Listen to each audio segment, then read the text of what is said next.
course, too. And for the big three, some big decisions will need to be made. We've seen things get messy in Dallas, Cincy open to trade options, and things may be trending in the right direction in Washington. All things to monitor ahead of kickoff on September 4th when the Cowboys meet the Eagles. Of course, the biggest question in that one is whether or not Micah Parsons will line up for Dallas in that opener. Jerry has made it a point to share his side of the story to anyone who will listen. That list now extends to Micah Parsons' mother, Sharice. This is the two of them taking a picture at one of the tunnel restaurants at AT&T Stadium. You see the smile, both of them smiling pretty big as the Cowboys take down the Falcons. This is Micah Parsons' brother Terrence sharing this photo with the caption, quote, "Jerry trying his best," laughing emoji. It is certainly a different perspective than Micah Parsons, who at that game, as we just told you, walked into the field eating nachos. He was seen laying on the medical table at the start of the third quarter, making himself right at home. Everything you want to see the Lion doing except for playing football. So obviously there are some concerns. He also scrubbed the Cowboys from his social media all across the board. So Ryan Wilson, you know I am in crisis mode here as the resident Dallas Cowboys fan here on CBS Sports HQ, but you're going to bring us back to reality here as we welcome in our lead draft analyst, Ryan Wilson. I mean, Ryan, where do we go for here in Dallas? Because we're talking about moves and contracts that can derail a season. You know I've been watching that documentary. We've seen this play out before with Emmitt Smith and Jerry and how that holdout went. They went on to win a Super Bowl that year, but I don't know if I'm getting the same vibes. Just where are you at in this latest edition of the Micah Parsons versus Jerry Jones saga? Good morning, Haley. Love the glasses. We got to stick together, 4 eyes and all. But in terms of what that means for our ability to see what's going on in Dallas, I think it's exactly what we think it is, right? You talked about the Netflix documentary, which gave us some insight and perhaps reminded us of how Jerry was when he arrived in Dallas back in the late 80s. And there was an entire city, and maybe even a state of Cowboys fans that were incredibly angry at how he treated Tom Landry on the way out the door. And I think at the end of the day, if we take a step back, and I think you would agree with this as someone who grew up in Texas and has followed the Cowboys, this is all about Jerry, right? Any news is good news. There is no bad publicity, and the spotlight has been on the Cowboys pretty much since March, and things have just accelerated since August 1st when we saw Micah put out that statement on his socials about how he is done with the Cowboys. Look, he's holding in quotation marks, so he gets paid. He does not get fined. But we just heard Jerry Jones tell Stephen A. Smith recently that they have Micah for 3 years, and the implication is that he has 1 more year left on his rookie deal, and we'll just franchise him twice. And in reality, that's exactly true. The other reality is that Micah is unhappy. He is your best player, arguably, and I don't understand why you would want to agitate him. But I have to remind myself, Haley, that this is Jerry seeking spotlight, even at perhaps the cost of this team winning games, because it depends on how you measure success, right? And you and I have talked about this. He bought the team for whatever, $150 million or so. This team is worth $10 billion. It's indisputable that he has been successful as a businessman. It's also indisputable that they have struggled once they've gotten to the playoffs going back 28, 29 years, I think.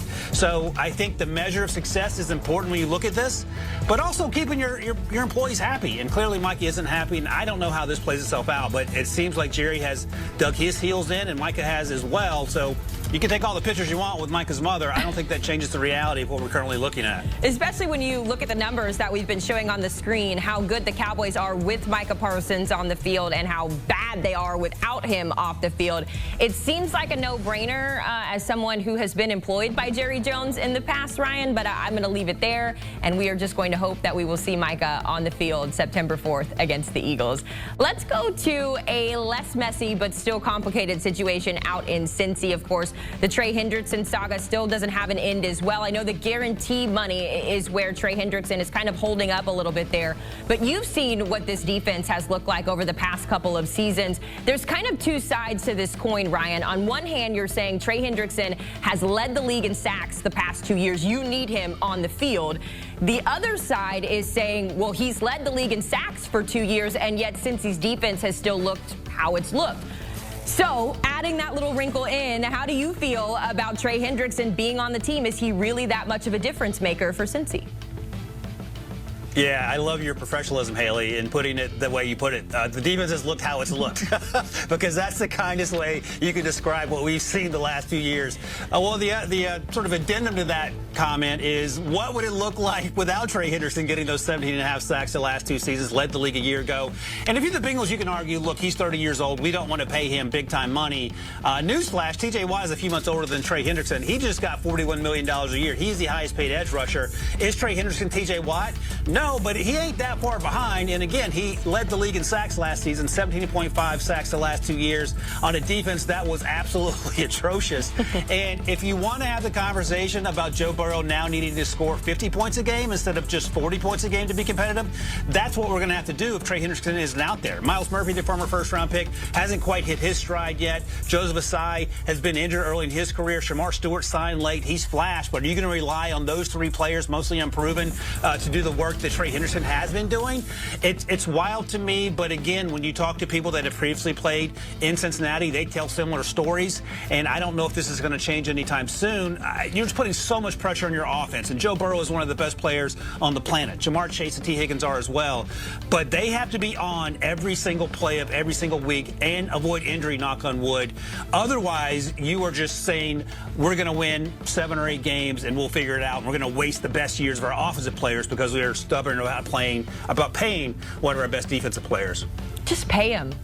Just get it over with. All of these. Just get it out of the way. Sign the paperwork. I will mention, though, that Trey Hendrickson still is technically under contract, so maybe they're moving a little bit slower from that regard. But either way, we'll hope to see some solutions, including out in our nation's capital, Ryan. It kind of feels like things are trending in the opposite, but a positive direction for Terry McLaurin. He comes off the PUP. He's working back into drills.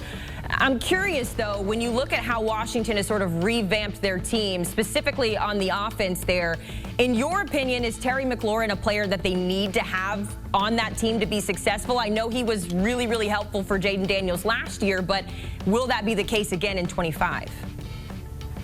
Absolutely, and it's one of the rare examples where a non-quarterback has some leverage. Now, this has been dragged out a little bit. I'm sure Terry's frustrated to some degree, but you talked about it, Haley, last year, Jaden Daniels' first year with Cliff Kingsbury, obviously a rookie, and Terry McLaurin was a huge part of the success they had, and you don't want to go into a situation where, I don't want to call Terry McLaurin a security blanket for Jaden Daniels, but he's a big part of that offense. They have Deebo Samuel. Is he a number 1? I don't think he is, especially if you can get Terry out there. Noah Brown was a solid number 3 last year. They have Michael Gallup, who's been injured in recent years. And they have Luke McCaffrey, who was coming into year 2 and was drafted 99th overall last year and has flashed, but he is not quite at the level where I think you feel comfortable rolling out these names without a Terry McLaurin there.